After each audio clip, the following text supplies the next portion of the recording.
Бәріне сәлем. Сіздермен бірге қысқаша кино арнасы. Бұл извне сериалының екінші бөлімі. Шериф үшін қиын күн басталды. Бүгін 2 күн бұрын қайтыс болған отбасының әкесіне барады. Бойт келді, оның ашуы аяушылыққа айналады. Өйткені еркек өз кінәсін толық түсінеді және өз тағдырын ұмытады. Бұл уақытта апаттың тағы бір қатысушысы ортақ үйде оянады. Ол түнде төсекке байланғандықтан үрейлене бастайды. Донна қаладан кету мүмкін емес екенін және түнде адамға ұқсас күлімсіреген тіршілік иелері аң аулауға шығатынын түсіндіре бастайды. Бірақ Джейд бұған сенбейді және мұны арғы дүниеге кеткен досы квест ұйымдастырып отыр деп ойлайды. Және Джейд өте бастайды. Шериф көмекшісінің анасы кафеде жұмыс істейді. Әйел күйеуінен айырылғанына қарамастан жұмысын жалғастырып, қала тұрғындарына көмектесуде. Күйеуін өлтірген Сара да сол дәмханада жұмыс істейді. Ол бұл отбасымен өте жақын және оларды әрдайым қолдайды. Діни қызметкер жаңадан келгендерге бүгін олар таңдау жасау керектігін түсіндіреді. Ортақ үйде немесе қалада тұрады ма? Сондықтан Табита мен Джим қаладағы өмірді көруге барады. Қалада олар бір түрлі затты байқайды. Діни қызметкер оны жәшік деп атайтынын және бұл қаладағы жалғыз жаза екенін айтады. Бұрын оны қорқыту үшін қолданған. Бірақ бүгін бірінші рет пайдаланылады. Негізінде адам оның ішінде түнде қорғансыз бойтұмарсыз қалады. Діни қызметкер жаңа босаған үйді жаңадан келгендерге ұсынады. Бірақ алдымен оны жақсылап тазалау керек. Бұл уақытта Джули ортақ үйде Фатимамен және шерифтің ұлы Ильяспен достасып үлгерді. Ол олардың қонысында еркіндік рухын сезіне бастайды. Кішкентай бала далада Викторды байқады. Және ол мына бір түрлі ағаның не істеп жүргеніне қызығады. Виктор қашықтықты өлшеп жатқанын айтты. Және ағаштар қозғалып жатыр деген қорытындыға келеді. Джули бір бейтаныс жігіттің інісімен сөйлесіп тұрғанын байқап, оларға бір-бірін көруге тыйым салады. Джей қаланы зерттеуді жалғастыруда және оның досының неліктен бұлай пранк жасап жатқанын түсінуге тырысады. Ол бір жертөлені тауып, сол жерде адамның денесін көреді. Дегенмен ол бұл өте керемет жасалған спецэффекттер деп ойлайды. Бойт шіркеуге келіп, адамды қорапқа сала алмайтынын айтады. Бірақ діни қызметкер оған көнбейді. Бұл ешқашан қайталанбауы үшін. Жалпы жиналыста жаңа отбасы қалада қалуды таңдайды. Алайда олардың қызы ортақ үйде тұруды шешеді. Бұл әрине ата-анаға ұнамайды. Джей жиналысқа келіп квест туралы бос әңгіме айта бастайды.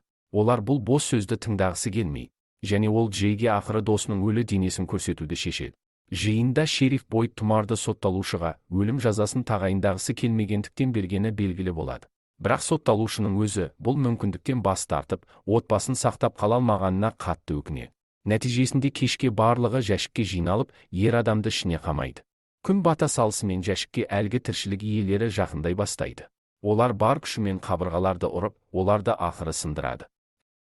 Келесі серия кішкентай Виктордың жертөледен қалай шығып, көптеген жансыз денелерді көргенін көрсетуден басталады. Ал қазіргі Виктор ұйықтап жатқан Джулидің суретін салады. Және ол барлық уақытта жай ғана түс деп санаған нәрсені есіне түсіре бастағанын айтады. Қыз Викторды жай ғана ауру деп санайды. Бойт таңертең далаға шығып, қораптың мүлде қирағанын және ішінде кесілген дене жатқанын көреді. Және ол онымен айналысып жатқанда жаңадан келген отбасы кафеге барады. Мұнда Сара оларға қызмет көрсетіп, жағымды әсер қалдырады. Түннен кейін Джейд оған айтылғанның бәрі шындық екенін толығымен мойындайды. Және ол галлюцинацияларды көрген жертөлеге оралады. Кенни оны тауып алып, мұнда не ұмытқанын сұрайды. Джей төбеден дене мен таңбаны көргенін айтады. Бірақ Кенни сенбейді және санасына бәрін жазып алады. Мұндай жерде болу өте таңқаларлық. Кафеде Джим ұлын біраз уақытқа жалғыз қалдырады. Ал оның жанында ақ киімді баланың суреті бар Виктор отырады. Виктор мен Итон бір-бірін дос деп санай бастайды. Джим оралып, Викторға келесі жолы басқаша сөйлесемін деп қорқытып, далаға қуып шығады. Фатима мен Джули барған сайын жақын досқа айналуда. Джули ата-ана бақылауынан азат өмірге үйрене бастады. Ол ортақ үйде адамдардың жамандыққа басқаша қарауды үйренгенін ұнатады. Және бәрі нашар болса да әдемілікті табады. Джим мен Табита сөйлесіп жатқанда, Виктор келіп Итонды өзімен бірге алып кетеді. Ол ақ киімді баланың неліктен оралғанын сұрау керектігін айтып, және олар орманға кетеді. Ата-анасы баласының жоғалғанын байқап, баланы іздеп орманға кетеді. Виктор Итонға ағашты көрсетеді. Ол оған тас лақтырады. Және сол тас аспаннан түседі. Виктордың айтуынша ішке кіргеннен кейін кез келген жерге баруға болады. Орманда Табита мен Джимнің алдынан ит шығады. Ал Виктор оларды ауаға атқан оқпен құтқарады. Дегенмен ата-ана үшін бұл мүлдем басқаша көрінеді. Виктор өз бөлмесіне келіп, итті еске түсіретін суреттерді іздей бастайды. Оның қалаға келген күні есіне түседі. Кішкентай Виктор сол күні тірі қалған жалғыз адам болған екен. Ал ақ киімді бала бұған көмектескен. Джим шерифке болған оқиғаны айтып береді, және бұл ешқашан қайталанбауын сұрайды.